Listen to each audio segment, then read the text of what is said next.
and good afternoon, everyone.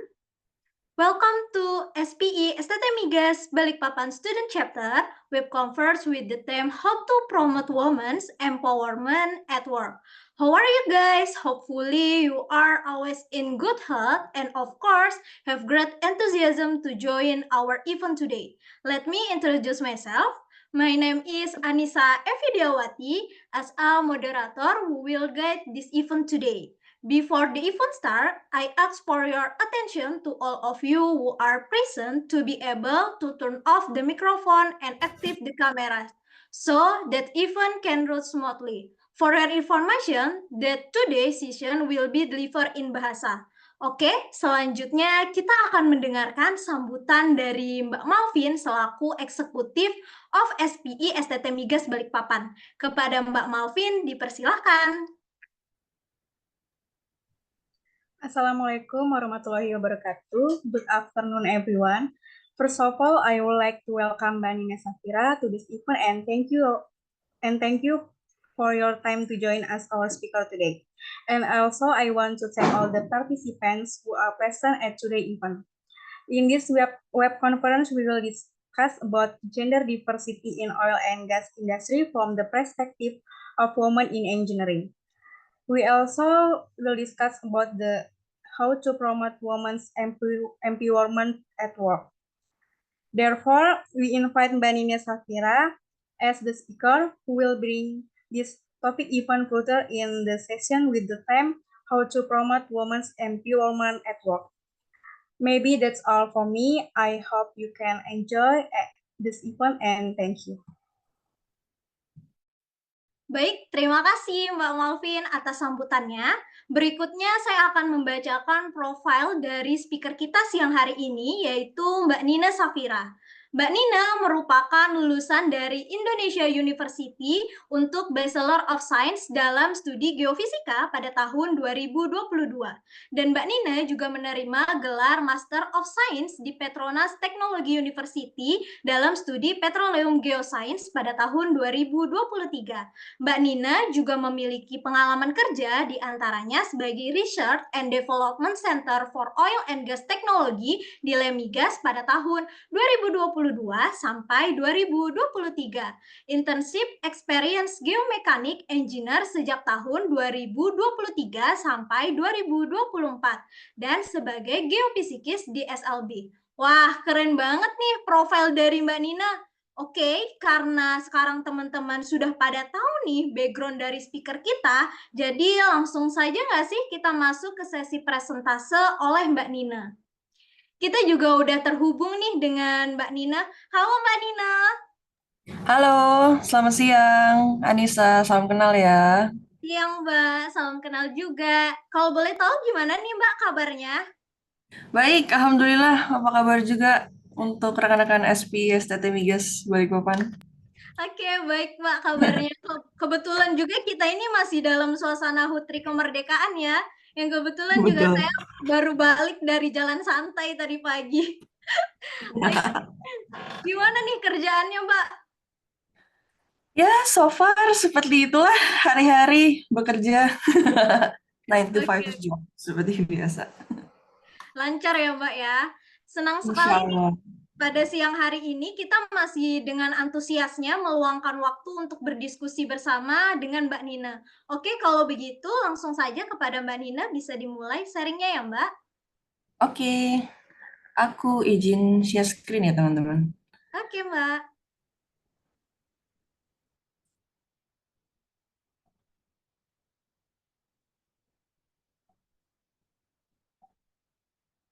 Oke, udah kelihatan belum? Oke, sudah Mbak. Oke. Aku akan deliver ini in English, tapi kalau ada yang mau ditanyakan bisa dalam Indonesia ya. Jadi kita santai aja di sini, kita ngobrol-ngobrol, oke? Aku mulai ya. Bismillah. So, hi everyone, and good afternoon to the audience. Thank you for joining us today. I am Nina Safira, and I'm really excited to be here with SPES Tata Migas Balikpapan Student Chapter. I want to extend my big thank you for STT Migas for inviting me And today we will discuss a topic about inspiring inclusion and fostering equality, empowering women in the workplace. So we can explore how we can all contribute to creating a more inclusive and equal environment, especially in our industry. And hopefully, by the end of this webinar, you will have gained some valuable insights on how we can make a difference together.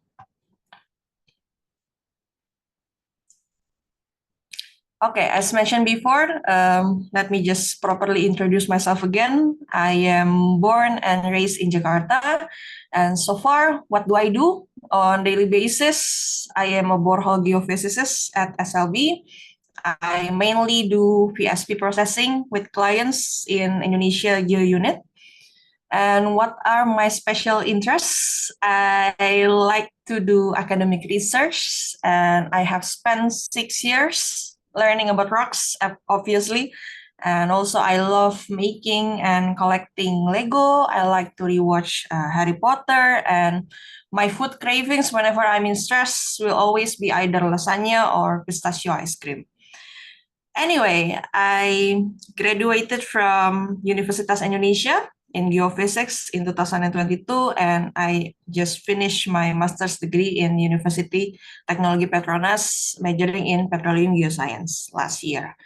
And under my 9 to 5 job, where can you find me? I have been active in organizing events at Himpunan Ahli Geofisika Indonesia, or HAGI, and also the Society of Exploration Geophysicists, or SEG.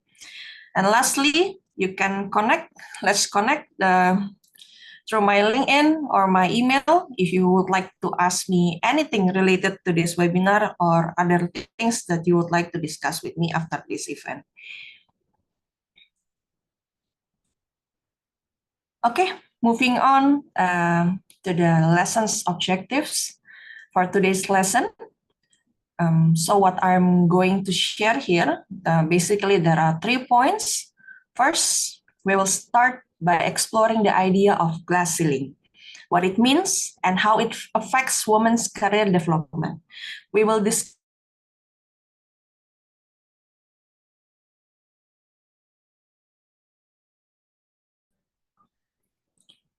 And next, we will identify and understand various types of bias that can hinder women in the workplace. And this includes both overt and subtle bias that impact hiring, promotions, and daily interactions. And last but not least, we will evaluate the potential solutions and strategies to promote gender equality. We will look at ways to break down the barriers and create a more inclusive and equitable work environment for everyone. And by the end of the session, you will have a clearer understanding of these issues, and hopefully we can work towards a more equitable workplace.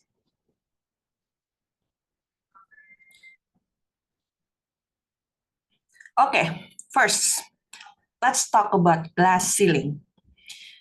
So glass ceiling is essentially an invisible barrier that keeps women from reaching top positions in their careers. It's not a formal rule or policy, but rather a result of societal bias and discriminatory practices that limit access to opportunities.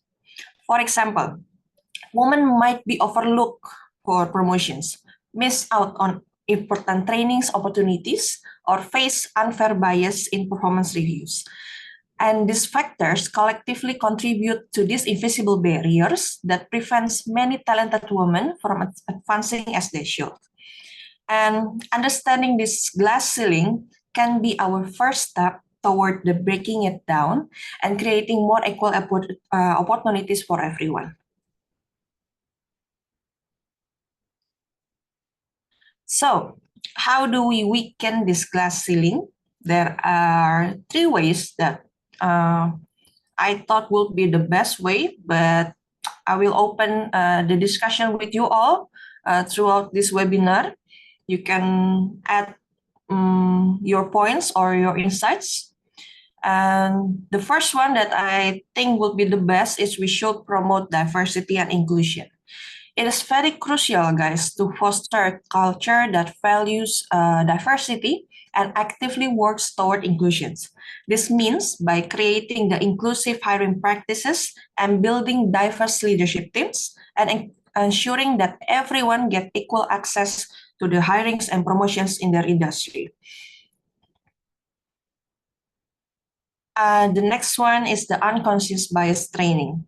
Another key strategy is we have to implement the unconscious bias training to help educate employees about the bias that they may not have been aware of and how this bias can impact their decisions, especially in areas like hiring, promotions, and performance reviews. And lastly, we have mentorship and sponsorship programs. Lastly, by establishing the mentorships and the sponsorship programs can make a big difference, guys. And these programs can connect women and men with experienced mentors and sponsors who can offer guidance, support, and advocate with their career development. And by focusing on these areas, we can work towards breaking down the barriers, or in this case, the glass ceiling, by creating a more equitable workplace for all.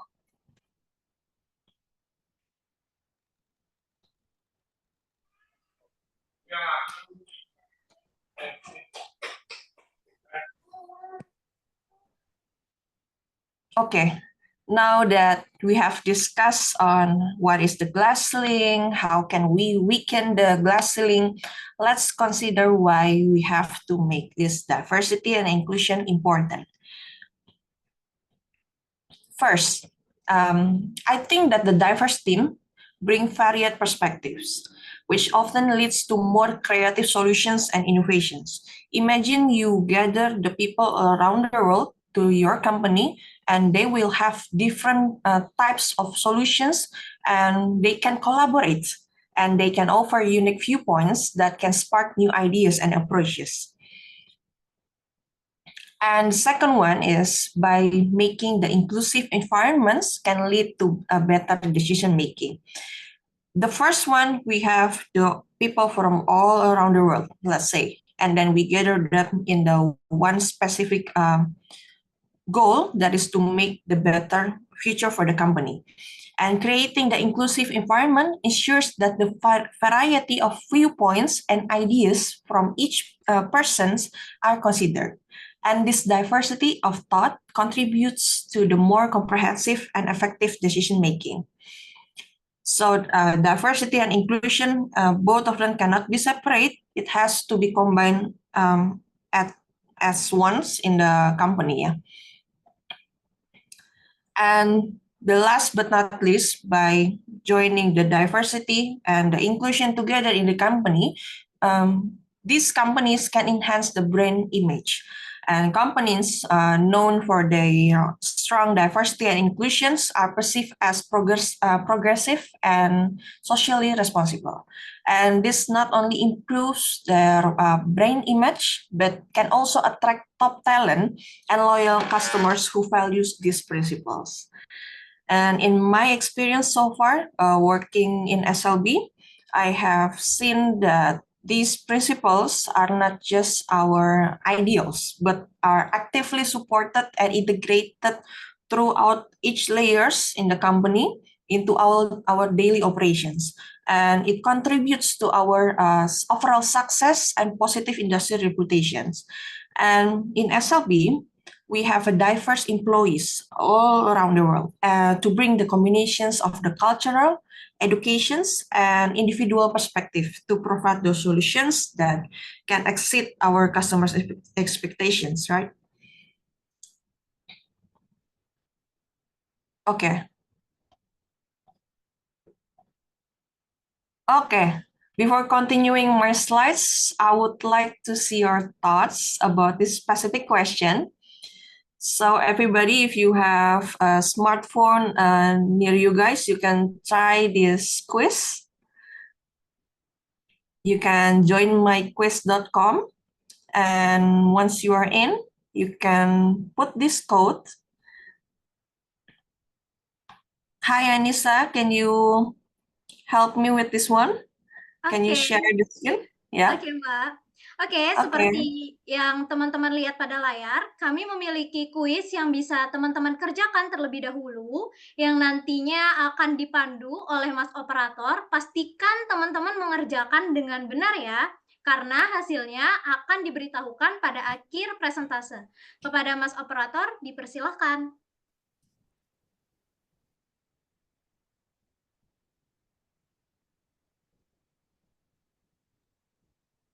Oke, di sini saya ambil alih untuk operator quiz ini. Jadi teman-teman yang lain bisa masukin kode berikut itu ada di kolom chat ya. Kodenya itu 7732. Oh sorry, 32. Ini ya teman-teman. Kalau udah langsung join.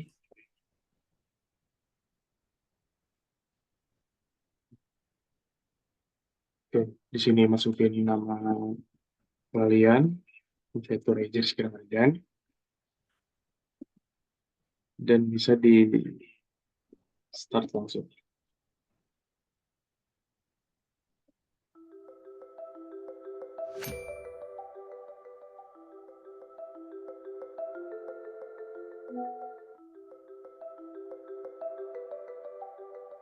oke.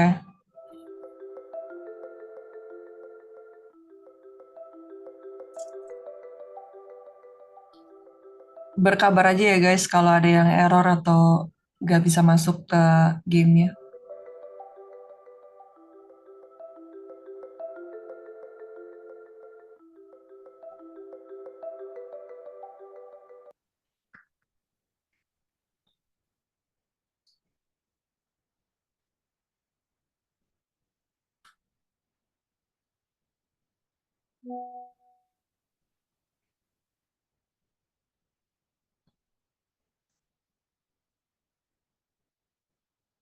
Oh iya Mbak, ya Hmm? di sini saya bisa start gamenya kan Mbak? Oh ya, bisa langsung. Jadi nggak harus serentak gitu. Oke.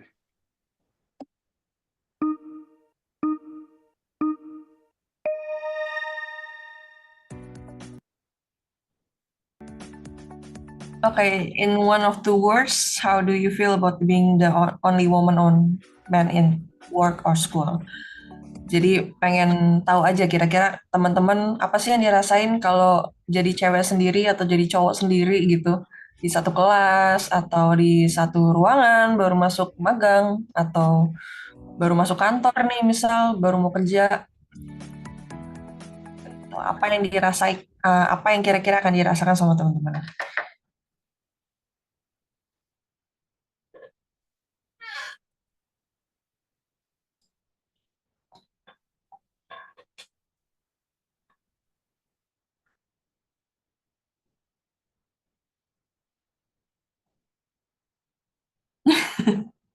Iya, dari operatornya nanti akan kelihatan ya.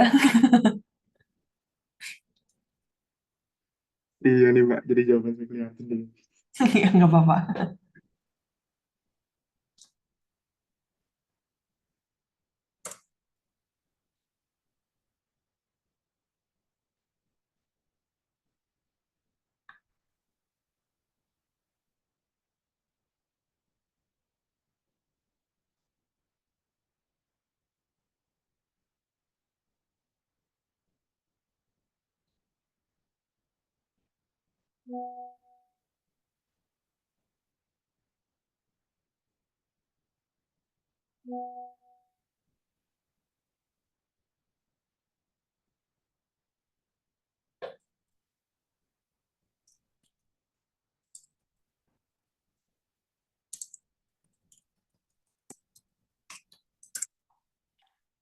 Oke, gimana yang lain? Udah bisa?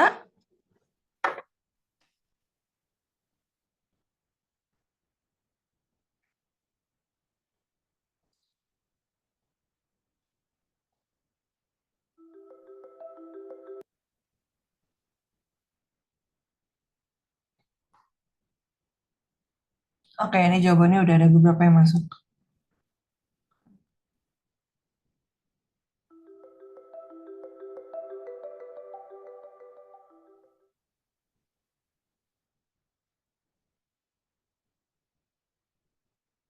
Oke, kita mau nunggu sampai kapan ya kira-kira Anissa? Mungkin 5 menit lagi aja kali ya, Mbak? 5 menit ya. Mhm. Oke.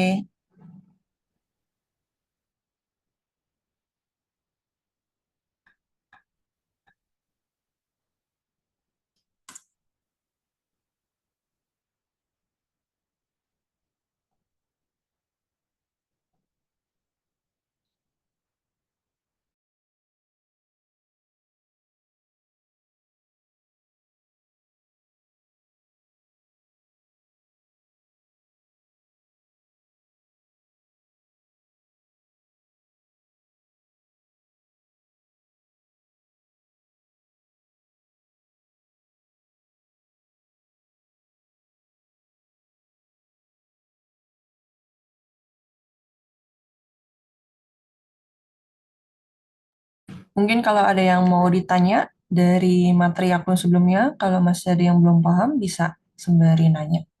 Sembari kita menunggu ya, guys.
Oke, 1 menit lagi, teman-teman.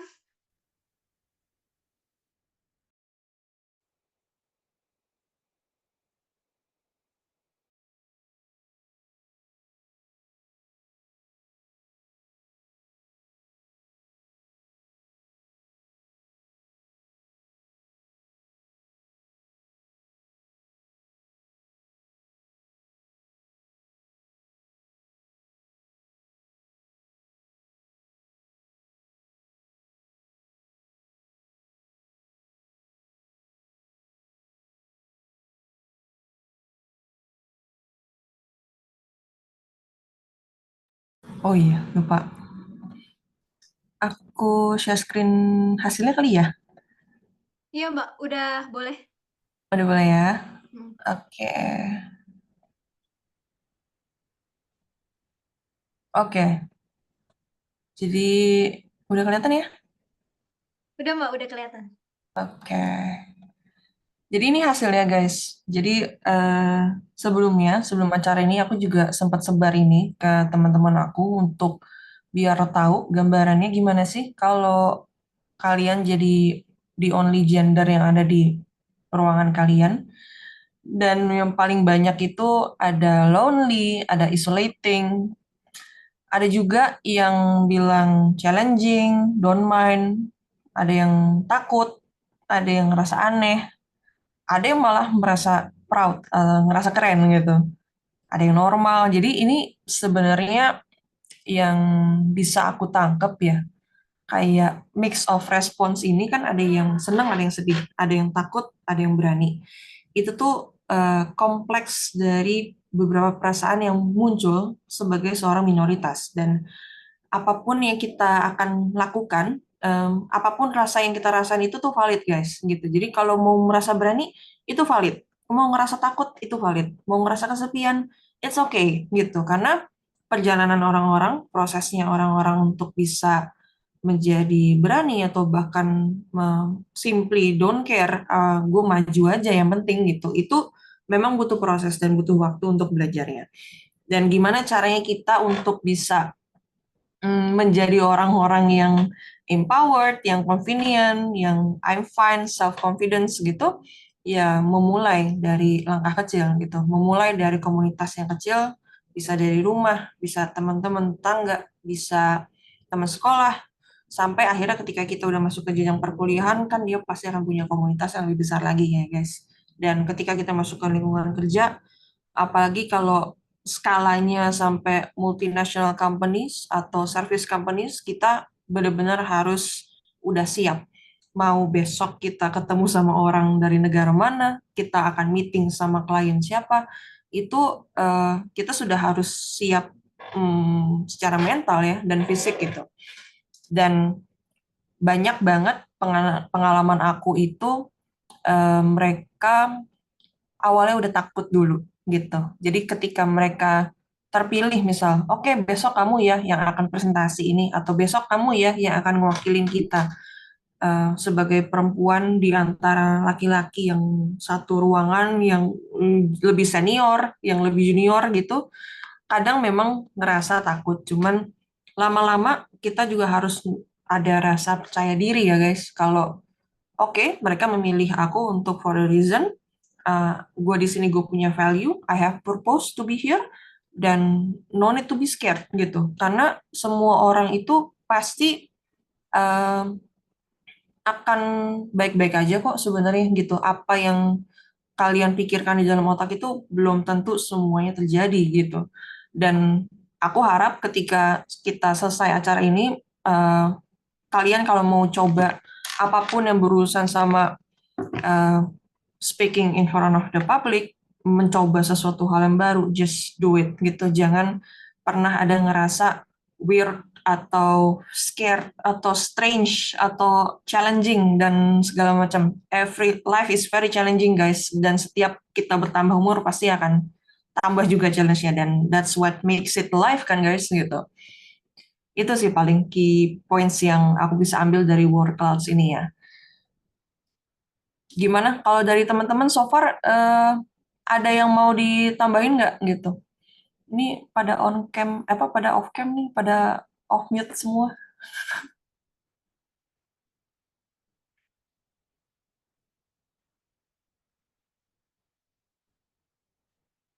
Mungkin dari project manajernya Bang Adit bisa mewakili tuh, Mbak.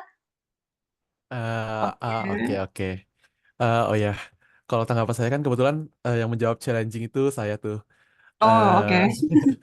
eh, jadi mungkin pendapat saya jika saya adalah only gender di salah satu ruangan tuh, mungkin perasaan saya betul tadi yang Mbak jelasin dan juga dijawab oleh beberapa di situ, yaitu adalah perasaan Hmm. terisolasi karena kita kebetulan kan adalah seorang minoritas tuh di situ. Jadi kita Hmm. merasa kayak ada mungkin barrier-barrier gitu ya, kayak kita mau ngelakuin apa, kayak terlalu mikirin pendapat orang gitu loh. Nah, yang kedua ada mungkin kayak stereotip gender juga tuh. Misalnya saya sebagai laki-laki di ruangan itu, eh misalnya contohnya kayak tugas kecil gitu, angkat galon, ya udah suruh dia aja, dia kan laki-laki gitu. Hmm. Dan Benar-benar. yang saya rasa mungkin seharusnya stereotip gender ini nggak semata-mata kita harus tekankan gitu. Kita harus mulai eh mungkin memang ada beberapa stereotip gender yang benar, tapi nggak semestinya kita ya berpacu pada salah satu stereotipnya gitu. Dan juga terakhir dari saya yaitu adalah tantangan pada mungkin di kerja sama timnya ya. Misalnya kayak ada dinamika kelompok yang berbeda ketika saya adalah salah satunya laki-laki yang bisa mempengaruhi cara kerja tim. Mungkin saran saya cara mengatasinya itu adalah ambil inisiatif untuk menjadi fasilitator dalam diskusi dan juga kerja sama tim. Fokus pada tujuan bersama dan ciptakan lingkungan yang mungkin lingkungan yang inklusif. Dari saya itu sih, Mbak. Keren, keren. Udah sangat-sangat mengcover semuanya, bahkan mengcover topik aku nih selanjutnya nih. Itu kan tadi Waduh. ada stereotip ya. Jadi abis ini aku bakal bahas tentang gender bias. Jadi misalkan sesimpel kita, misalkan cowok gitu. Oke, lo harus ngangkat galon ya karena lu cowok. Atau misalkan, oke lo harus masak ya karena lu cewek gitu. Itu sebenarnya part dari gender bias yang oke nanti akan aku bahas ya. Oke, so far dari War Cloud sudah oke. Ada yang mau ditanyain dari teman-teman? Atau ada yang mau cerita lagi pengalamannya gimana rasanya kalau misalkan pertama kali tampil, entah mau lomba atau mau maju apa di SPI itu kan pasti kan kalian ada presentasi-presentasi gitu kan. Gak apa-apa, kita open discussion aja.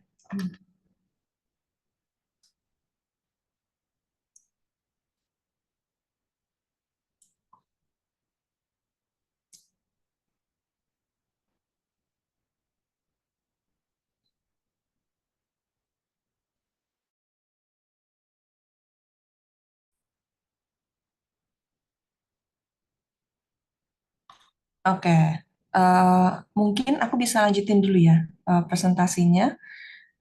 Nanti kita bisa ngobrol lebih banyak lagi di akhir sesi. Oke, Mbak. Oke ya. Oke.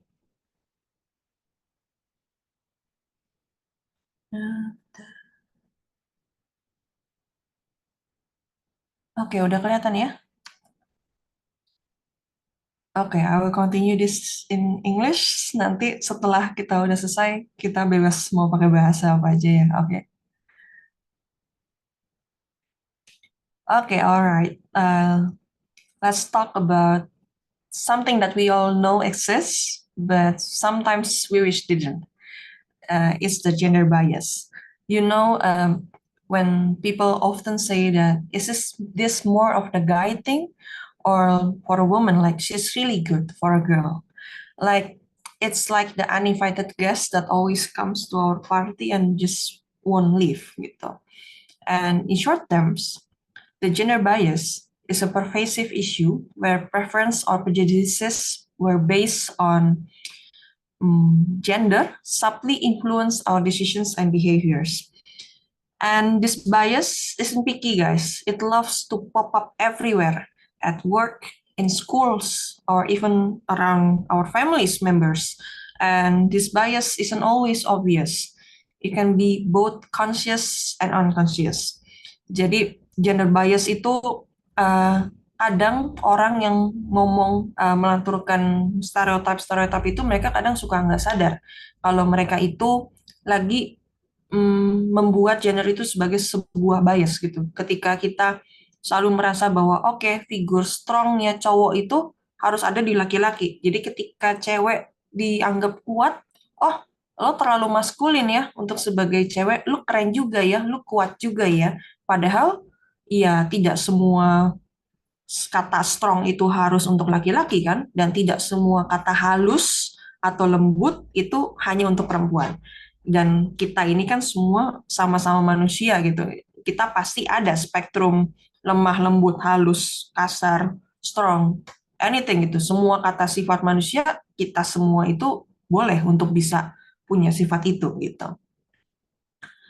And next, apa sih yang kita bisa spot around us? What are the gender bias that we can spot in the work, in schools, or in our families gitu. Jadi kalau misalkan kita di kantor gitu, ketika komunitasnya sudah besar dan banyak sekali orang-orang yang mereka berpikir mereka sudah lebih senior, atau ada juga junior yang selalu pakai gender bias gitu. Mereka selalu bilang kayak, oh cewek ini, oh Nina ini terlalu lembut untuk jadi manajer. Oh kita perlu stronger profile ya, kita harus butuh profile yang lebih kuat ya Nina untuk jadi manajer. Atau kamu tidak cukup kuat untuk posisi ini karena kamu perempuan. Itu beberapa experience aku sebelumnya yang sering kali aku dapat karena aku berangkat dari jurusan geofisika yang somehow itu stereotipnya hanya boleh laki-laki, dan karena itu kan sangat dekat ya sama lingkungan teknik gitu. Dan ketika aku pursue karir aku di bagian perminyakan, mereka awalnya kaget, kenapa mau perempuan kerja di perminyakan gitu, kenapa mau perempuan uh, sekolah yang sampai S2, kenapa harus begini, kenapa harus begitu. Sedangkan kalau di bagian laki-laki, mereka lebih menormalisasikan orang yang harus langsung cepat kerja. Ketika mereka melihat ada laki-laki yang bersekolah sampai S2, S3, sampai profesor, mereka kadang suka bingung, kenapa sih? Kan laki-laki tugasnya cari nafkah gitu. Itu sering banget terjadi di lingkungan aku guys gitu, yang banyak mereka itu jadi akhirnya takut untuk memulai sesuatu karena mereka takut dicap terlalu lembut atau mereka takut dicap terlalu strong. Dan kalau misalkan di sekolah gitu, kadang cewek-cewek, mungkin banyak ya cewek-cewek yang hadir di sini juga, kadang mereka merasa ketika mereka mau sekolah di STEM, di Science, Technology, Engineering, and Math, IPA ya basically gitu, mereka kadang suka kena treatment yang nggak baik, bisa dari guru, bisa dari teman-temannya, atau bahkan kena stereotip lo nggak lebih kompeten dari teman-teman yang laki-laki gitu. Makanya banyak sekali usaha-usaha dari perusahaan ya, in my experience in SLB, kita mencoba untuk tingkatin gender balance antara perempuan dan laki-laki dalam hiring gitu. Jadi kita tidak lagi melihat, oh kalau untuk field engineer kalian harus jadi laki-laki. Oh kalau misalkan di office kalian harus perempuan. Enggak. Semuanya dapat equal opportunity di sini di SLB, dan aku yakin kalau kita memang bisa advance ourselves, kita bisa advocate ourselves, kita bisa rajin sekolahnya, kita punya rasa penasaran yang lebih tinggi gitu ya dibandingkan sekitar, aku yakin uh, para recruiters itu akan senang sama kita gitu. Dan satu lagi yang nggak kalah pentingnya adalah gender bias itu bisa masuk ke dalam lingkungan hubungan personal kita sama orang lain. Misal sesimpel itu deh, sesimpel tadi angkat galon. Banyak cewek-cewek yang dikatain keren kan di TikTok, di Instagram, wah keren lo bisa angkat galon karena lo cewek. Padahal emang selama kita juga mampu, secara fisik kita mampu ya kenapa enggak gitu. Dan misalkan cowok juga misalkan nggak kuat angkat galon, misalkan emang punggungnya sakit apa gimana ya, it's okay gitu. Nggak ada yang akan marahin juga kan, nggak ada yang akan ngatain juga gitu. Dan itu semua harus beranjak dari kita sendiri. Kita harus bisa spot bias itu ada di mana aja, kapan mereka akan bisa kasih stereotip kita itu, dan kita harus bisa set ekspektasi kita. Misal kita sebagai perempuan, kita set ekspektasi kita, oke, kita mau beranjak, misalkan aku mau S1, aku mau S2. Sebelum aku S2, aku sudah harus prepare pasti kan, apa aja sih yang aku butuhkan untuk bisa S2. Aku tanya sama orang-orang, aku minta mentoring sama orang-orang yang sudah S2 sebelumnya, dan itu yang menurutku akan bisa pelan-pelan menurunkan gender bias itu gitu. Sesama perempuan kita pasti harus saling support, tapi sesama antar gender, sesama laki-laki dan perempuan, kadang mereka akan merasa oke, lu kan cewek, lu nggak usah, gue nggak perlu kasih tahu lo harus bagaimana, aku tidak perlu harus membantu kamu yang banyak, itu juga sering terjadi. Jadi hati-hati guys, kita harus bisa spot gender bias dimanapun dan kapanpun ya. Oke, harus keep our eyes open and our voices loud ya.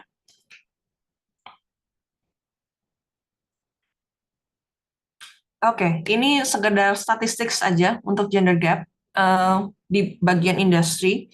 Aku ambil referensinya dari International Energy Agency sama S&P Global Market Intelligence. Jadi dari secara representasi employees di dalam sebuah kantor, anggap perempuan itu hanya dapat 16% dari global workforce, walaupun laki-laki itu sudah mendominasi secara 84%. Dan ini kita belum ngomong dari range umurnya. Bisa dari yang kita fresh hire sampai kita mau pensiun itu woman itu hanya 16%. Dan ketika kita naik lagi, ketika kita step up lagi ke posisi leadership, dia lebih gila lagi gitu. Kayak woman only hold 20% of senior management positions globally, while men only occupy the remaining 80%. Dan ini itu merupakan representatif dari barrier yang sebelumnya aku bilang ada glass ceiling, ada gender bias. Ini tuh efeknya guys, kalau ke industri. Banyak banget top manajemen masih belum percaya bahwa perempuan itu juga bisa lebih baik atau perempuan itu bisa balance dengan laki-laki. Dan yang terakhir yang membuat menjadi lebih sulit adalah ada gender pay gap. Jadi salary yang didapatkan dari woman itu lebih sedikit 19% daripada laki-laki secara global. Bahkan ketika perempuan itu mendapatkan privilege untuk bisa dapat experience dan edukasi yang lebih bagus daripada laki-lakinya, tetap gap ini tetap tidak berpengaruh gitu. Jadi ini tidak berpengaruh terhadap umur, tidak berpengaruh terhadap jenjang pendidikan. Ini cuma basically based on because you are a woman. Makanya kamu dapat gaji lebih rendah. Dan statistik ini menunjukkan bahwa kita masih punya long way to go, kita masih punya journey to go untuk membuat gender gap in industri itu menurun gitu. Dan itu juga kita harus meng-highlight ya importance atau pentingnya kita menanam ini sedari mungkin dari tingkat sekolah. Kalau mungkin sekarang teman-teman banyak yang masih kuliah ya, dan seperti yang kita lihat dalam satu jurusan sudah banyak ada perempuan juga kan di SAT Migas yang pursuing karir yang mau kerja di perminyakan, yang mau kerja di pertambangan, dan itu mulai dari hal kecil. Ketika mulai dari komunitas paling kecil, sesama teman-temannya kita juga harus support. Setiap ada orang bilang, oke, gue mau kerja ya di perminyakan atau kita mau coba apply nih ke pertambangan gitu, harus disupport semuanya gitu. Jadi no more competitions between everyone gitu. Kita semua itu satu gitu. Satu angkatan dengan angkatan yang di atasnya dengan angkatan yang di bawahnya harus saling-saling merangkul ya gitu. Karena pada akhirnya ketika pengalaman aku di SLB, aku pengalaman di Lemigas, aku kuliah S1, S2, aku lama-lama dunia itu semakin kecil. Jadi yang tadinya bisa ketemu sekarang, bisa aja nanti tahun depan, 2 tahun lagi kita ketemu lagi di acara yang lain. Mungkin teman-teman udah pada keterima kerja, udah pada lulus skripsi, udah ada yang lagi lanjut sekolah, we never know. Jadi the importance of connecting networks dari sekarang, dari sedini mungkin itu penting. Untuk ini, untuk menurunkan level dari gender gap-nya di masa depan, di masa kita nanti primanya ya, di umur 30-40 kita, gitu. Oke, kita udah highlight challenges, kita udah bahas tentang gender bias, stereotypes, kita udah bahas tentang gimana caranya kita harus overcome. Sekarang aku mau fokus ke what you can do untuk drive change. Dan yang pertama itu adalah kita harus develop self-awareness. Jadi kita harus take a moment dulu, kita harus take a step back. Setiap kita punya pengalaman yang kurang mengenakan, misalkan kita spot any gender bias yang ada, kita kan pasti akan merasa down dulu. Ketika kita direndahkan sama orang-orang, kita pasti akan ngerasa, wah, kayaknya gue kurang bagus nih, kayaknya gue kurang ini, kurang itu, kurang ini. Anggap itu sebagai saran untuk diri kalian, tapi jangan pernah membuat kalian itu untuk stop melakukan apa yang kalian mau, gitu. Dan ketika kita mencari perspektif dari berbagai macam orang, dari berbagai jenis suku, ras, agama, segala macam, kita bisa dapat perspektif yang lebih banyak. Misalkan kalian, amit-amit ya, kalian ada di dalam lingkungan yang tidak mendukung kalian untuk maju. Kalian tidak bisa terus-terusan ada di dalam lingkungan itu. Step out. Berani untuk ketemu sama orang. Berani untuk kenal sama orang lain. Tanya. Kita sekarang punya platform udah besar-besar ya guys. Udah ada Instagram, udah ada LinkedIn, kita udah punya TikTok, semua orang udah bikin konten, semua orang udah share pengalaman mereka, dan it's not just based untuk popularity gitu. Sebenarnya itu untuk meningkatkan exposure bahwa, oh maybe ada orang lain yang lagi struggling, tapi aku sudah udah tahu caranya gimana, oke aku share. Jadi kalau orang-orang yang lagi lihat postingan aku atau lagi postingan orang lain, mungkin akan bisa merasa terbantu dengan postingan-postingan itu gitu. Jadi kan banyak ya yang mungkin suka melihat di LinkedIn, aduh jadi insecure, banyak yang job sharing, banyak yang menang lomba ini itu gitu. Cuman kalau memang kalian punya keinginan untuk ikut lomba, just do it. Kalau kalian mau bikin paper, just do it gitu. Gain every knowledge yang bisa kalian dapat dari semua platform itu, dan kalian bisa tinggal kalian merangkai sendiri, mencerna sendiri, dan itu akan berjalan dengan sendirinya guys gitu. Dan I've been there, I've done that gitu. Semua berangkat dari acara kecil, dari komunitas kecil, lama-lama jadi makin besar, makin besar gitu. Dan ini yang kedua yang nggak kalah penting, seperti yang aku bilang, you need to advocate for yourself. Don't just wait for opportunities to come to you. Ask for that promotion. Negotiate your salary with confidence and seek out feedback that helps you grow. Jadi kita nggak bisa selamanya nunggu kapan ya orang akan nge-reach out aku di LinkedIn, kapan ya orang akan tanya sama aku di Instagram. You need to share. Kalau, halo, ada aku loh di sini, kamu bisa ask me anything tentang apapun masalahnya kamu, misalkan kamu mau lanjut sekolah, atau kamu mau minta review CV, just send the message gitu. Aku pernah ngerasain kan, soalnya zaman dulu ketika kuliah, aku ngeliat senior-senior aku pada keren-keren banget, aku kayaknya malu kalau mau ngajak ngobrol sama mereka langsung, and then aku sadar, kalau misalkan nggak di acara ini, kalau nggak lagi sekarang, kayak aku suka ikut conference kan, jadi sebelum aku present paper, aku kadang suka datang dulu sebagai visitor. Jadi aku datang, aku mau lihat dulu ambience environment-nya gimana. Oh, kalau kalian tahu acara IPA Convex gitu, itu kan setiap tahun selalu ada ya di Jakarta gitu. Dan aku selalu datangin dulu booth-nya satu-satu. Aku lihat, oh kalau orang lagi ngobrol di profesional seperti ini. Oh kalau orang lagi presentasi seperti ini. And then kalian udah punya gambaran. Kalian punya mimpinya, kalian punya cita-citanya, kalian punya gambaran. Kalian udah lihat langsung.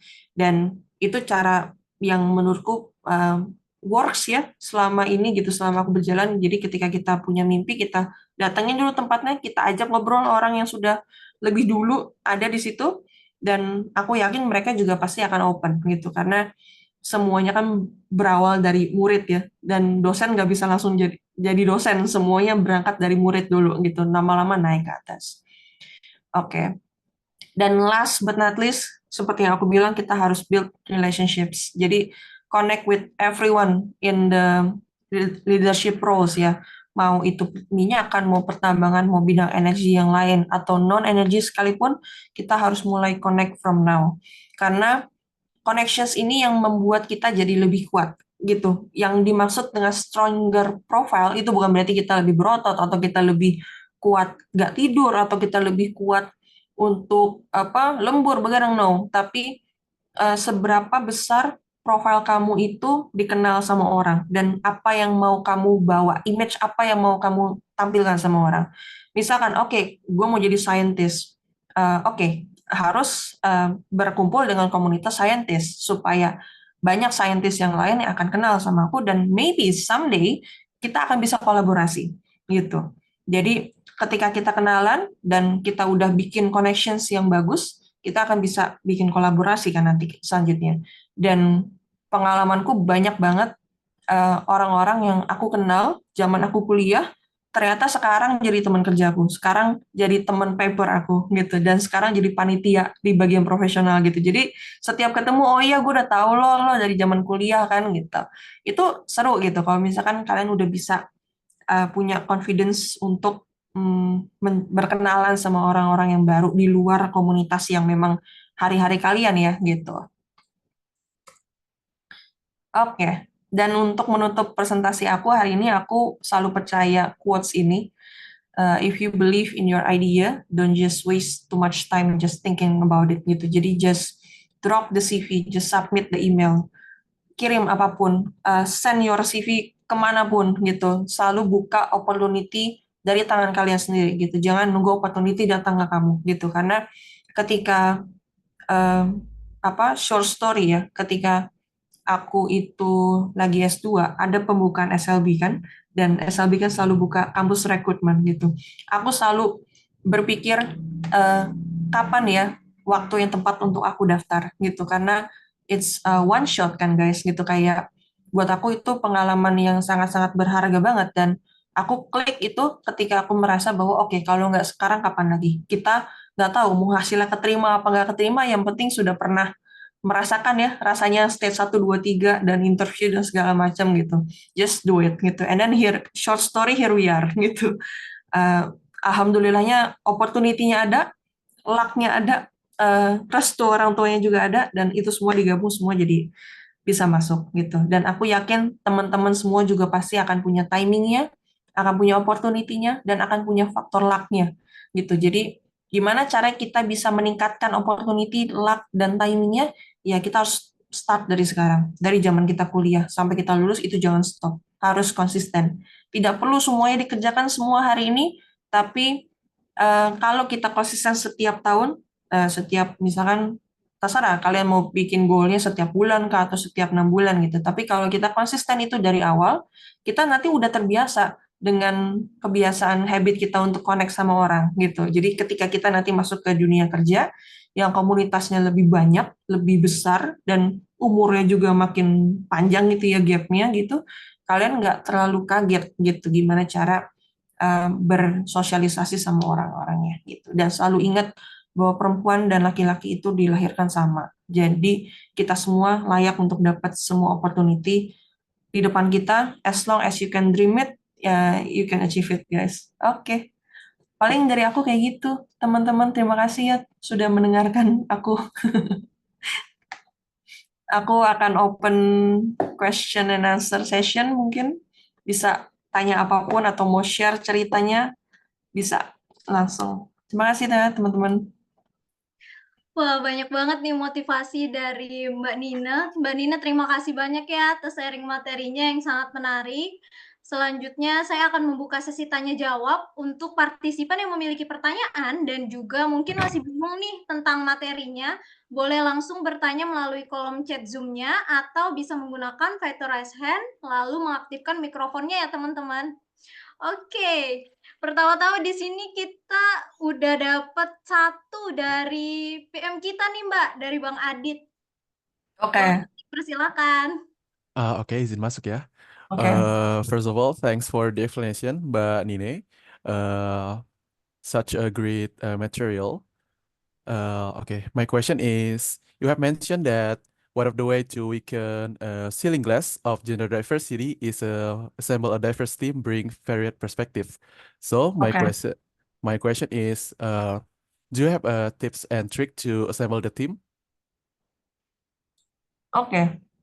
That's How it. to assemble the team to weaken the glass ya. Yes. Oke. Ini mau langsung dijawab apa kita keep dulu? Langsung dijawab aja Mbak. Oke. Ini based on my pure experience ya guys gitu. Kalau kita mau bikin sebuah tim, yang namanya tim itu kan harus balik lagi punya satu visi dan satu misi ya. Gitu. Kita harus punya satu tujuan yang sama. Itu kita harus make sure itu. Tapi kalau in terms of range dari diversity sama inclusion-nya, secara anggap misalkan Adi sebagai project manager gitu, kamu mau mencari orang-orang yang tepat untuk kamu masukin ke dalam tim kamu gitu. The best way is to talk with them gitu. Kamu harus banyak ngobrol sama orang itu. Sebelum kamu offer dia sesuatu, kamu harus tahu dia tuh seperti apa sih orangnya. Misal ada beberapa orang yang suka kerja di balik layar, ada yang suka kerja di depan ya, di atas panggung gitu. Dan itu ada dua jenis orang-orang yang menurut aku bisa works together kalau mereka juga dikasih kebebasan untuk mereka bekerja dengan satu visi yang sama. Jadi kalau kamu banyak ngobrol sama calon-calon anak-anak tim kamu, itu pasti mereka akan juga kenal kan sama kamu gimana dan tahu cara kamu kalau mau leader gimana. Oke, misal Adi mau punya acara, gue mau bikin kayak gini-gini ya guys, tapi dari kalian gimana gitu. Nah itu kan akan mengengage mereka untuk ngomong kan, kalau mereka punya ide dan yang lain gitu. Dan satunya sih, kalau salah satu hal yang paling penting sih kalau menurut aku harus eh, bahasa gampang sih kayak marketing ya. Jadi kita harus secara kita dari panitia intinya kita harus bisa convince orang-orang bahwa program yang kita mau bikin itu punya value-nya, program yang kita bikin itu akan berguna untuk orang banyak gitu. Dan kita harus make sure juga bahwa audiensnya itu juga dapat apa yang kita mau gitu. Jadi untuk bisa bikin tim yang bagus itu memang harus banyak ngobrol dan harus benar-benar eksekusinya harus bagus gitu dan koneksi antara anggota tim jangan sampai ada yang merasa kok suara gue nggak didengar, kok mereka cuma mau ke satu orang ini aja gitu. Jadi make sure pembagian ini jobnya harus jelas ya, harus rata gitu. Jadi jangan ke satu orang aja gitu. Dari aku gitu, apa sudah menjawab Wah, Aditama? baik, terima kasih banyak Mbak. Sangat membuka pandangan saya lagi sih. Ternyata kuncinya itu kembali lagi ke komunikasi ya Mbak. Betul. Oke. Baik, terima kasih banyak Mbak Nini atas penjelasannya. Sama. Oke, selanjutnya ada dari Bang Fahri nih, Mbak. Oke. Selamat siang, Mbak Nina. Izin bertanya, bagaimana sih peran laki-laki dalam mendukung pemberdayaan perempuan di tempat kerja? Dan bagaimana cara perusahaan bisa melibatkan mereka dengan efektif dalam upaya ini? Oke. Kalau laki-laki ya, ini aku ceritanya based on my experience aja gitu ya guys. Ketika mereka masuk ke dalam sebuah company yang mereka secara company-nya itu sudah mempromosikan diversity and inclusion, hari-hari kita kerja itu kita sudah otomatis harus nomor satu respect everyone in the workplace. No matter dia itu laki-laki, perempuan, datang dari ras, suku, agama, dia punya disabilitas, dia punya kekurangan ini atau kelebihan ini, kita harus respect everyone. Yang kedua adalah no verbal harassment. Kita tidak boleh verbal abuse, kita nggak boleh harassment terhadap orang-orang karena balik lagi, the key to make inclusive environment adalah untuk mengajak semua orang dari semua lapisan masyarakat. Dan laki-laki yang biasanya ditempatkan dalam posisi-posisi tertentu, misalkan dalam manajer atau supervisornya jadi manajer atau even team member kita, itu biasanya kalau environment-nya sudah terbiasa membangun lingkungan yang respect, mereka pasti akan ikut respect. Tapi kalau misalkan kita berada di lingkungan yang memang tidak pernah mendukung perempuan dari awal, most likely laki-lakinya itu kalaupun ada yang respect, mereka pasti akan direndahkan. Oh, masa sih ngapain sih lu terlalu sopan, ngapain sih lu terlalu ini sama perempuan? Nah itu, jadi influence dari environment itu jangan salah, harus lebih kuat gitu. Dengan caranya gimana? Start from yourself gitu. Kita sebagai, ya kalian sebagai laki-laki gitu, harus start include perempuan sebagai decision maker juga gitu. Dan sudah banyak bukti-buktinya bahwa perempuan ketika dikasih pekerjaan yang sama dengan laki-laki juga bukan menjadi overpowering, tapi jadi collaborating sesama perempuan dan laki-laki gitu kan. Dan gimana caranya perusahaan bisa melibatkan laki-laki atau perempuan gitu dalam upaya ini, lebih sering ada acara dari kantor sih sebenarnya. Kayak aku sering banget ada acara-acara di SLB kayak kita itu punya community kan namanya Connect Women gitu. Jadi itu tujuannya adalah untuk bikin sebuah wadah yang aman, yang safe untuk para perempuan ini untuk speak up. Dan motivasinya di sini adalah kita harus speak up. Whenever kita ngerasa lagi baik, lagi buruk, kita lagi ngerasa lagi kesusahan, kita harus speak up. Ask for mentorship, ask for help ke peers, ke teman-teman sekitarnya.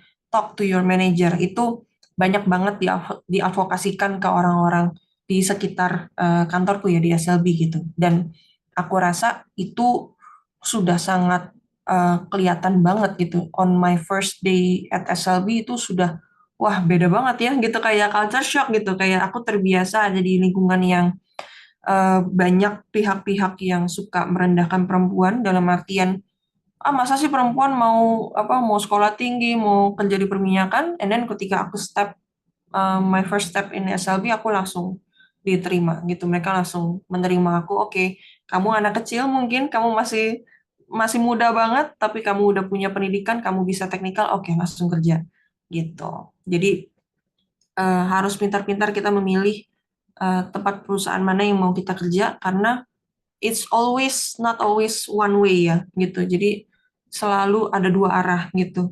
Kita mau perusahaan memilih kita, tapi kita juga harus berpikir kalau kita masuk ke perusahaan itu sevisi nggak sama jalan pikirnya kita. Kita cocok nggak dengan apa misi yang dibawa sama perusahaan itu. Balik lagi harus selalu dua arah kan, harus komunikasi gitu. Itu Fahri, kalau dari aku sudah menjawab bukan atau masih kurang? Oke, sama-sama Fahri. Oke, selanjutnya ada pertanyaan nih Mbak dari Bang Firdaus. Selamat siang Mbak Nina, saya ingin bertanya mengenai apakah ada manfaat utama dari memiliki keragaman gender di tingkat manajemen. Terima kasih sebelumnya Mbak. Oke, makasih Firdaus pertanyaannya. Manfaat utama dari keragaman gender dalam pihak manajemen gitu ya. Kalau menurut aku, kadang ada sifat yang hanya dimiliki laki-laki dan hanya ada sifat yang cenderung dimiliki perempuan. Misal, laki-laki itu lebih bisa melihat secara mata elang ya, maksudnya secara eagle eye, secara makronya lebih bisa kelihatan untuk manage gitu. Sedangkan kalau perempuan kita punya tendensi untuk lebih teliti gitu. Kita lebih bisa fokus sama hal-hal kecil-kecil itu perempuan lebih jago untuk urusan begitu. Dan ketika kita satukan semua kelebihan yang ada dalam laki-laki dan semua kelebihan yang ada di dalam perempuan, kita combine itu dalam tingkat manajemen, kita akan bisa jadi melihat solusinya tidak hanya dalam skala makro, tapi kita bisa secara mikro pun kita bisa punya. Dan pentingnya untuk kita bisa bikin tingkat manajemen yang level atas itu seimbang, gender balance antara perempuan dan laki-laki kan kita selalu mulai dari hiring gitu. Ketika kita hiring untuk masa sekarang, kita masuk tahun ini misal, we never know, 10 tahun dari sekarang, 5 tahun dari sekarang mungkin para perempuan dan laki-laki ini akan naik jadi bagian manajer gitu. Dan it starts with small step gitu. Kalau kita mau lihat manfaat utamanya, mungkin kita akan bisa baru lihat itu 5 tahun lagi, 10 tahun lagi. Tapi actions yang kita lakukan sekarang itu akan berpengaruh sama gimana nanti situasi industrinya seperti apa, gimana kantornya nanti akan banyakkah balance-nya atau kita masih harus lebih banyak hiring gitu. Itu kan sembari berjalan kita sembari lihat gitu. Apa sudah menjawab Firdaus? Oke, mungkin udah terjawab ya Mbak. Terima kasih Iya. buat Bang Firdaus juga. Ini ada pertanyaan lagi Mbak dari Bang Fatur.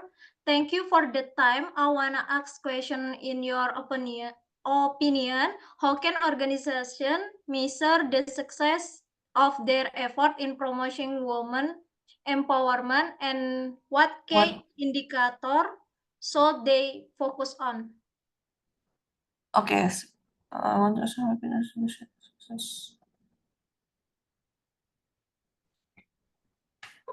Oke. Thank you Fatur atas pertanyaannya.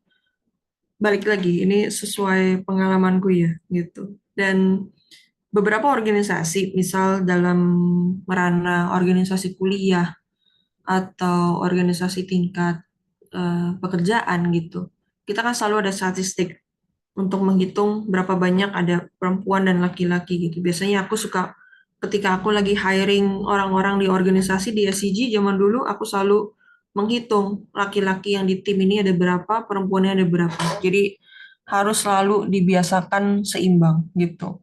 Dan indikator yang difokuskan adalah eh, balik lagi, kita tahu ketika misalkan aku mau kerja, aku mau daftar di service company, aku mau daftar di multinational company, aku harus tahu berapa sih standar mereka dalam mereka menerima orang.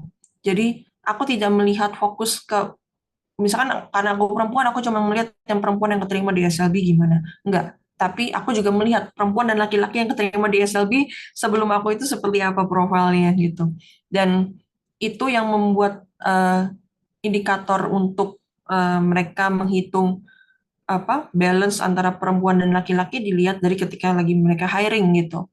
Kalau kalau standarnya memang mereka bikin average, yang masuk juga akan average gitu. Tapi kalau mereka naikin standarnya, misal anggap satu satu kelas dikasih eh, tugas yang gampang, pasti rata-rata semuanya akan lulus KKM kan, nggak akan remedial gitu. Tapi ketika kita kasih tugas yang sedikit lebih susah di atasnya, kita akan bisa ngelihat bagaimana usahanya mereka-mereka semua ketika mereka mencoba mengerjakan itu gitu. Dan itu yang menurut aku mereka pakai itu ketika hiring. That's why hiring process is always hard, it's always challenging karena mau dilihat uh, seberapa kita kuat sih dengan pressures dan mental kita gimana gitu. Dan ketika aku sebagai perempuan masuk ke dalam lingkungan seperti itu, aku melihat mereka effortnya itu adalah untuk uh, mencoba membuktikan bahwa perempuan itu sama kok kayak laki gitu. Semua orang yang masuk ke dalam ruangan itu semuanya keluarnya keringat dingin gitu. Semuanya sama-sama takut. Aku keluar waktu interview SLB, aku selalu mau pingsan. Aku selalu keringat dingin gitu kan. Karena ya itu namanya manusia gitu. Jadi ketika akhirnya kita-kita semua yang masuk itu sudah pasti punya level skill yang sama dan teknikalnya yang sesuai cocok gitu. Dan I think itu sangat sukses sih dilakukan sama kantorku sama SLB gitu. Jadi key indicatorsnya kita harus eh, menanamkan itu sedari awal ketika lagi hiring kita harus cari yang the best of the best. Dalam artian bukan yang paling pintar tapi harus yang all around gitu. Jadi jangan hanya fokus kalau oke, kalau office kita harus kuat begini, kalau yang di field kita harus kuat gini. No, yang namanya promoting women empowerment, it means that kita harus bikin itu sebagai equal gitu. Semua orang mau perempuan atau laki-laki itu harus punya skills yang sama gitu. Gitu guys, paling kalau aku jawaban aku segitu Fatur. Terima kasih. Oke, terima kasih juga buat Mbak Nina dan juga Bang Fatur. Mungkin terakhir pertanyaan ini dari saya, Mbak ya. Oke, boleh. Moderatornya gak kebagian, guys. Oke, Mbak, Boleh, saya bangga. mau nanya, gimana sih Mbak cara menghadapi unconscious bias di tempat kerja dan apa saja strategi yang dapat diterapkan untuk menguranginya? Oke, bahas soal unconscious bias itu di tempat kerja ya. Mungkin untuk ini bisa berlaku untuk semuanya ya gitu. Sorry tadi apa pertanyaannya? Gimana caranya? Menghadapi unconscious bias di tempat Oke. kerja dan apa saja strategi yang dapat diterapkan untuk menguranginya? Oke. Thank you pertanyaannya Anissa. Jadi aku gimana caranya menghadapi unconscious bias adalah zaman dulu ketika aku baru masuk sekolah di UI, banyak banget yang bilang, ngapain cewek kuliahnya udah MIPA, lulusnya jadi saintis, geofisika, urusan batu, tanah, kotor-kotoran. Ngapain sih cewek itu yang diomongin sama beberapa alumni dari sekolah gitu. Dan itu aku langsung bingung gitu. Ketika aku menghadapi itu namanya kan unconscious bias gitu. Mereka sebenarnya cuma nanya, tapi ketika kita breakdown itu, oh ternyata itu ada stereotip ya, bahwa yang berhubungan sama batuan-batuan dan tanah itu hanya boleh laki-laki gitu, tidak boleh perempuan kotor-kotoran gitu. Dan yang lebih parahnya lagi adalah dibilang, oh karena kamu tomboy sih ya, Nek, jadinya kamu cocok-cocok aja di geofisika gitu. Padahal that's not the point. Mau orang feminin, mau orang tomboy, mau laki-laki itu gemulai atau gimana, ya it doesn't matter gitu. Apapun yang kita pikirkan selama kita mau, kita punya tujuan yang jelas, kita punya visi yang jelas, kita bisa pursue itu langsung by ourselves, aku yakin bisa. Dan kalau strateginya ketika kita menemukan dengan orang-orang yang seperti itu, orang-orang yang selalu let's say merendahkan kita hanya karena kita perempuan ya gitu, adalah just keep trying, just keep doing whatever you are trying to do. Kalau kamu suka di satu subjek, misal di kuliah gitu, aku dulu ada mata kuliah namanya eksplorasi migas sama metode seismik.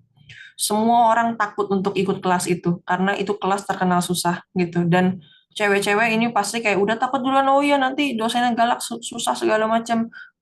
Itu kan udah mulai ada ketakutan-ketakutan ya. Dan ketika aku berani ngomong, aku berani speak up di kelas itu, aku aktif di kelas itu, turns out dosennya juga nggak galak gitu. Turns out itu semua ada di dalam pikiran kita masing-masing. Dan hati-hati, pikiran buruk satu orang itu bisa menginfluence pikiran buruk satu ruangan. Jadi, kalau ada orang yang bilang bahwa, oh kamu nggak worth it untuk masuk ke sini, oh kamu nggak cocok untuk jadi orang SLB, oh kamu nggak bisa, kamu pasti gagal, kamu ini, kamu itu, just do it, gitu, and prove that they are wrong, gitu. Buktiin ke mereka bahwa value kamu nggak segini, value kamu lebih tinggi dari mereka, gitu. Dan mereka-mereka yang ngomong itu, eventually mereka akan sadar bahwa apa yang mereka ngomongin itu salah. Karena they keep seeing you being success. Mereka terus melihat kamu sukses, dan mereka terus melihat kamu tahu apa yang kamu lakukan. Jadi indikator sukses atau sukses lepas dari unconscious bias adalah mereka saking bingungnya, mereka ngatain kita mau bagaimanapun bertahun-tahun, mereka kaget kita nggak pernah bergeming sama kata-kata mereka. Kita tetap aja ngelakuin apa yang kita suka. Gue tetap aja mau kerja di migas. Zaman dulu mana kepikiran mau kerja di perminyakan. Mungkin dari pengalaman aku hanya masuk biofisika karena aku nilai fisikanya bagus guys di SMA gitu. To be honest, aku nggak tahu apa-apa tentang tanah batu, aku nggak tahu gitu. Jadi ketika masuk kuliah, ya sikat aja, tembak aja langsung gitu. Itu sih yang aku bawa. Dan lama-lama orang-orang ini akan jadi malu sendiri. Dan mereka-mereka itu bertahun-tahun kemudian ketika mereka ketemu lagi sama aku, mereka bilang, oh lu cewek pertama yang gue kenal yang berani untuk ngambil movement sampai sejauh ini. Atau enggak lu perempuan pertama di angkatan gue yang berani ya sampai senekat ini gitu. Dan ujung-ujungnya mereka cuma bisa bilang nekat. Oh lu berani banget ya, oh nekat banget ya. Padahal deep down mereka mungkin berpikir kenapa gue nggak ngikutin jalannya ya dulu gitu. Sekarang kan udah many years, udah pas. Mereka dulu cuma ngomong-ngomong doang, cuma yaping-yaping doang. Tapi ketika kita konsisten ngelakuin hal yang kita memang suka, mudah-mudahan insya Allah orang juga akan notice bahwa kita bergeraknya, kita punya satu jalan ya, kita punya pendirian yang teguh gitu. Kita nggak bisa dihancurin sama omongan-omongan orang, apalagi tentang bias-bias gender ini gitu. Gitu Anissa, mungkin dari aku seperti itu. Relate banget Mbak. Terima kasih banyak ya Mbak. Sama-sama. Oke, baik. Karena waktunya yang terbatas, demikian sesi tanya jawab kali ini saya tutup. Selanjutnya adalah penyerahan memento sebagai bentuk untuk apresiasi kami kepada speaker kita, yaitu Mbak Nina. Kepada Bang Adit sebagai project manager, saya persilahkan. Oke, baik. Terima kasih. Saya izin untuk masuk. Assalamualaikum warahmatullahi wabarakatuh dan selamat sore. Sebelumnya saya ucapkan terima kasih banyak kepada Mbak Dina karena telah meluangkan waktunya menjadi speaker dalam event kali ini, serta telah membagikan ilmu yang sangat bermanfaat. Semoga ilmu yang Mbak bagikan tadi bisa bermanfaat bagi kami semua yang ada di Zoom ini. Dan sebagai bentuk apresiasi dari kami, saya ingin menyerahkan memento ini kepada Mbak Nine dan mohon diterima ya Mbak. Ya, terima kasih. Baik, kepada operator silakan untuk didokumentasikan. Oke, baik.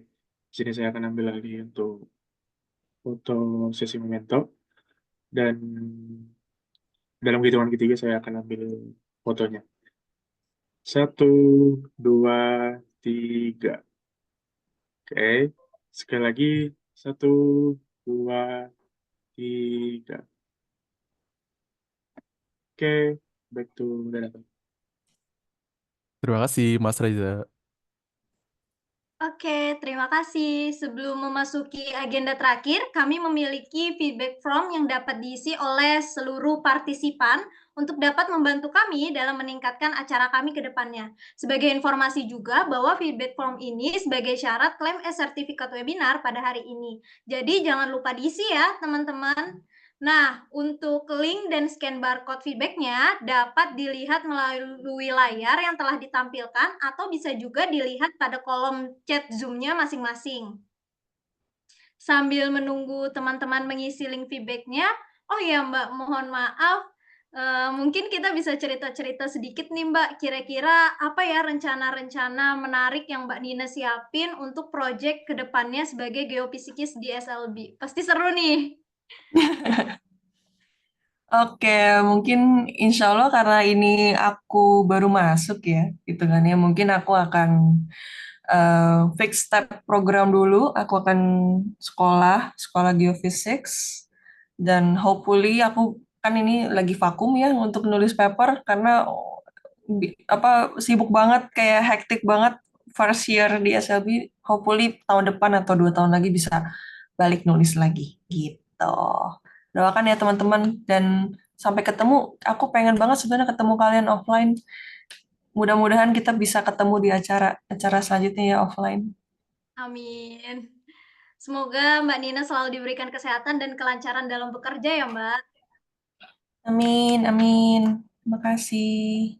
Oke teman-teman, berhubung waktu untuk mengisi feedback formnya telah selesai, sekarang kita memasuki sesi foto nih. Dan untuk seluruh partisipan dimohon kesediaannya untuk dapat mengaktifkan kameranya masing-masing untuk foto bersama.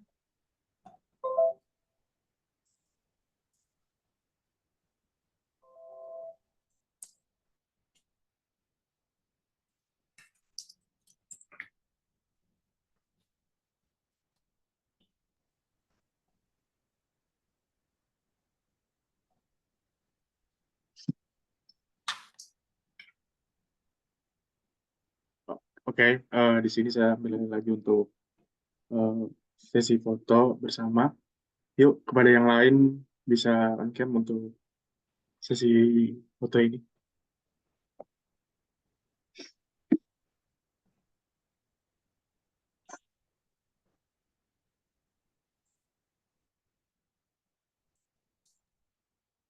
Oke, mungkin segini aja ya.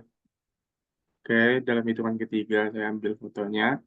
1, 2, 3. Oke, sekali lagi. 1, 2, 3.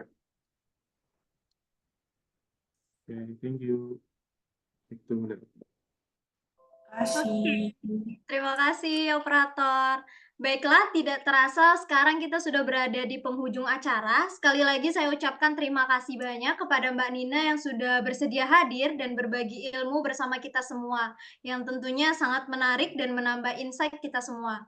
Tidak lupa juga saya ucapkan terima kasih kepada seluruh partisipan yang telah hadir pada hari ini. Saya, Anissa Vidiawati, selaku moderator, mohon pamit undur diri. Selamat siang. Wassalamualaikum warahmatullahi wabarakatuh. See you in the next event, guys. Dadah, terima kasih semua. Have a nice day ya.